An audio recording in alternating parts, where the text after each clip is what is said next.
Hier, des discussions très approfondies ont eu lieu en présence de son éminence qui est de retour à Vienne. Attention. Ici, Dan Fletcher, à Vienne. 2, 1, top, Howard. Je n'ai pas besoin de vous dire que ça va mal. Tout le monde sait que ça va mal. La crise est partout. On voit partout le chômage, l'angoisse de se retrouver sans emploi. Le dollar fait une chute verticale, les banques connaissent la faillite, le petit commerce cache une arme derrière son comptoir. Partout on voit les voyous déferler dans les rues, personne nulle part ne sait quoi faire, on est désemparés. On sait maintenant que l'air qu'on respire est pollué, que notre nourriture est empoisonnée. Nous contemplons notre télévision pendant qu'un speaker nous annonce tranquillement qu'aujourd'hui il y a eu 15 meurtres et homicides et 63 agressions de femmes, comme si c'était absolument normal. Nous savons que ça va mal, pire que mal. Ça se déglingue. Nous savons bien que tout partout se déglingue, alors forcément on ne va plus dehors. On reste chez soi et en silence, le monde où nous vivons, il sera petit. C'est tout ce qu'on sait dire, c'est pitié qu'on nous laisse tranquilles dans notre living room. Épargnez mon toaster et ma télé, mes pneus increvables et mes carcasses radiales. Et je dirai rien, mais qu'on me laisse tranquille. Eh bien moi, je ne vous laisserai pas tranquille. Je veux que vous en ayez marre. Je n'exigerai pas de manif, pas d'émeute. Je ne vous demande pas d'écrire à votre député parce que je ne sais même pas de quoi on a à se plaindre. Je ne connais pas de recette pour stopper la crise ou l'inflation ou la Russie ou le crime et la délinquance. Tout ce que je sais, c'est que d'abord, il faut que vous en ayez marre. Je veux que vous disiez, je suis un être humain, bon Dieu de merde. Ma vie à moi de la valeur. Alors, je veux que vous vous leviez tous. Je veux que tous vous vous leviez de vos fauteuils. Je veux que vous vous leviez tout de suite, que vous alliez à la fenêtre, ouvrez-la, sortez votre tête et hurlez. Je suis fou de rage. Je commence à en avoir ras-le-bol. Je veux que vous vous leviez maintenant. Levez-vous. Allez à la fenêtre. À l'image. Ouvrez-la, sortez la tête et hurlez. Je suis fou de rage. Je commence à en avoir ras-le-bol. Il faut que ça change. Combien de filiales le reçoivent en direct? 67. Je sais que ça passe à Louisville, à Atlanta. Je commence à en avoir ras-le-bol. On verra après ce qu'il faut faire pour le chômage, la crise, l'inflation, le pétrole et le reste. Mais d'abord, prenez en main votre chance. Allez à la fenêtre, sortez la tête et hurlez, hurlez. J'en ai plus que marre de tout ça. Je commence à en avoir ras-le-bol. Herbie, à qui tu parles? WCGG à Atlanta. Ça hurle à J'en Atlanta. ai plus que marre. Ça hurle chez vous? Mais d'abord, il faut que vous deveniez furieux. Je veux que vous disiez, je suis fou de rage. Je commence à en avoir ras-le-bol. Ça hurle à bâton rouge. Levez-vous, levez-vous de vos fauteuils. Putain de Dieu, on va casser la baraque. Sortez votre tête par la fenêtre, ouvrez-la, passez votre tête en pleine voix, hurlez. Je suis fou de rage, je commence à en avoir ras-le-bol. Allez, levez-vous de vos chaises, filez tout droit à la fenêtre. Je vais voir si vraiment les gens Allez à la fenêtre, ouvrez-la, passez votre tête et hurlez, hurlez en pleine voix. Je suis fou de rage, je commence à en avoir ras-le-bol. Je suis folle de rage. Je commence à en avoir ras-le-bol. Je suis folle de rage, je commence à en avoir ras-le-bol. Je suis fou de rage, je commence à en avoir ras-le-bol. Je suis folle de rage, je commence à en avoir ras-le-bol. Fou de rage. Je suis folle de rage, je commence à en avoir ras-le-bol.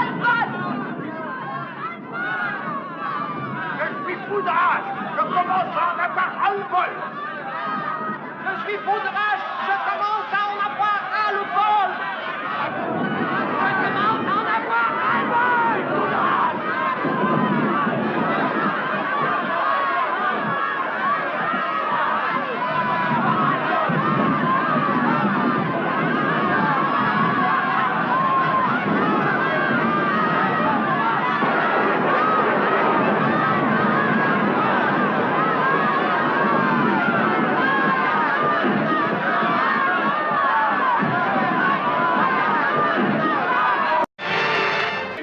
Rudy est mort aujourd'hui. Edward George Rudy était le président directeur général de la Union Broadcasting Systems. Il est décédé à 11 h du matin d'une crise cardiaque et malheur à nous qui sommes dans le pétrin. Ainsi est mort un petit Richard aux cheveux argentés. Qu'est-ce que ça a à voir avec le prix du riz, je vous le demande? Et pourquoi ai-je dit malheur à nous? Parce que vous, public, et 62 millions d'autres Américains, vous êtes en ce moment devant vos postes, parce que moins de 3% d'entre vous lisent des livres. Parce que moins de 15% d'entre vous lisent la presse. Parce que votre seule vérité vous vient de votre poste de TV à l'heure actuelle. Par exemple, toute une nouvelle génération n'a jamais connu autre chose que ce qui lui vient du petit écran. La TV, c'est son évangile. C'est la vérité révélée. Le petit écran peut faire ou défaire président, pape, premier ministre. Oui, la TV, c'est le véhicule le plus terrifiant qui puisse être dans ce monde où Dieu est mort. Et malheur à nous si cette force vient à tomber en de mauvaises mains. Voilà pourquoi, malheur à nous tous que soit mort Edouard Georges Unis. Parce que UBS est maintenant passé à la CCA, conglomérat des communications américaines. Nous avons désormais un nouveau PDG, ce monsieur s'appelle Frank Hackett. Il siège dans le bureau de monsieur Rudy, tout en haut, au 20e. Et quand la 12e des plus grandes firmes du monde contrôle un des véhicules les plus apocalyptiques de propagande de masse de ce monde où Dieu est mort, qui sait quelle merde vous prendra en guise de vérité? Alors écoutez-moi bien. La télévision n'est pas la vérité. La télévision, ce n'est ni plus ni moins que Luna Park. La télévision, c'est du cirque. C'est un carnaval, une troupe d'acrobates ambulants, de conteurs, danseurs, chanteurs, jongleurs, monstres de foire et dompteurs de faux, et businessmen du sport. Nous avons pour job de tuer la morosité. Alors, si vous voulez la vérité, allez vers Dieu. Allez vers votre gourou. Entrez en vous-même, parce qu'il n'y a qu'en vous-même que vous trouverez la vraie vérité. Mes amis, ce n'est jamais chez nous que vous la trouverez. Parce que nous vous fourguons le n'importe quoi, mensonge à la chaîne. Nous vous dirons que Kojak trouve toujours l'assassin et qu'il n'y a personne qui ait le cancer, c'est Joe Mannix, entre autres. Et même si le super champion de gros ennuis, pas de panique, regardez votre montre, à la fin il s'en sortira haut la main. Nous vous fourguons la merde à volonté. Nous faisons dans l'illusion, mais pas loin. Pas un mot de vrai dans ce qu'on raconte. Mais vous, public, assis là, jour après jour, soir après soir, de tous âges, couleurs, croyances, vous ne connaissez que nous. Vous commencez à la gommer, la poudre aux yeux que nous vous jetons. Vous commencez à le croire que la TV c'est la réalité et que c'est votre vie qui est irréelle.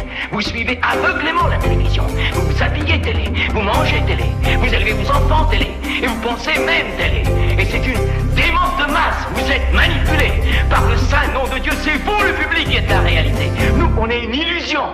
Alors, coupez vos téléviseurs, éteignez-les tout de suite, fermez tout de suite vos postes, éteignez vos postes et ne rallumez pas, éteignez vos postes, fermez-les au milieu du discours que je prononce en ce moment. Vous vous êtes immiscé dans les forces fondamentales de la nature, monsieur Bill, et moi, je ne le tolère pas. Est-ce clair? Vous croyez avoir fait capoter une opération financière? Il n'en est rien. Les Arabes ont sorti des milliards de dollars de notre pays, il faut maintenant qu'ils les rapatrient. C'est le flux et le reflux, l'énergie marémotrice, c'est l'écologie, la pyramide. Vous êtes un dinosaure qui pense en termes de nation et de peuple. Il n'y a pas de nation, il n'y a pas de peuple, il n'y a pas de Russes, il n'y a pas d'Arabes, il n'y a pas de tiers-monde, il n'y a pas d'Occident. Il n'y a qu'un seul, unique, sacro-saint système de systèmes, une vaste et immanente série d'interactions et d'entrelacs à multivariation multinationale, la domination par le dollar. Pétrodollar, électrodollar, multidollar, Reichsmarks, rands, rouble, franc, l'argent. À l'échelon international, c'est le système de la devise qui détermine et régit l'influx de vie sur cette planète. Voilà ce qu'est l'ordre des choses aujourd'hui. Et c'est ça, la structure atomique et subatomique, la constitution cosmique des forces d'aujourd'hui. Et vous avez modifié les forces fondamentales de la nature. Et vous allez expier. Me fais-je bien comprendre, monsieur Bill? Vous faites irruption dans la petite boîte, la lucarne.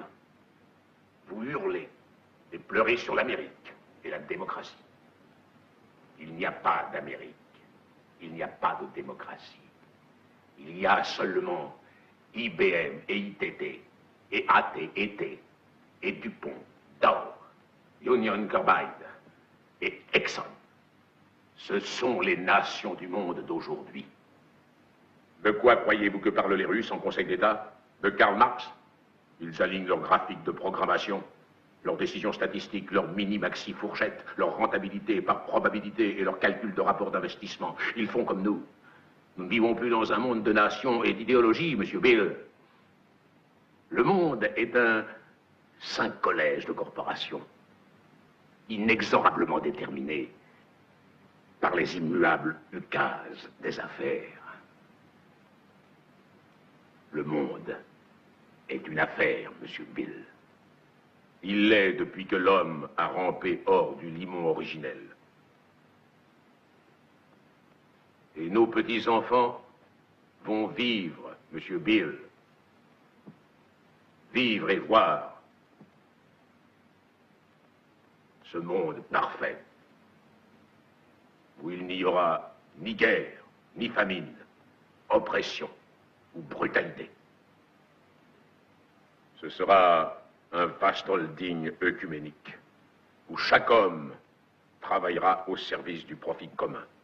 Un monde nouveau où chacun détiendra sa part d'action. Tous les besoins seront pourvus, toutes les anxiétés tranquillisées, et le mal de vivre effacé.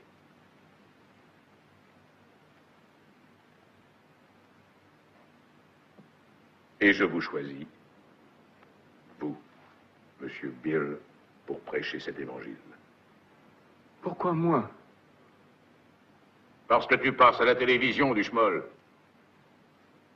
Un immense public de 60 millions de gens te regarde du lundi au vendredi. J'ai vu la face de Dieu. Il se peut que vous disiez vrai, monsieur Bill.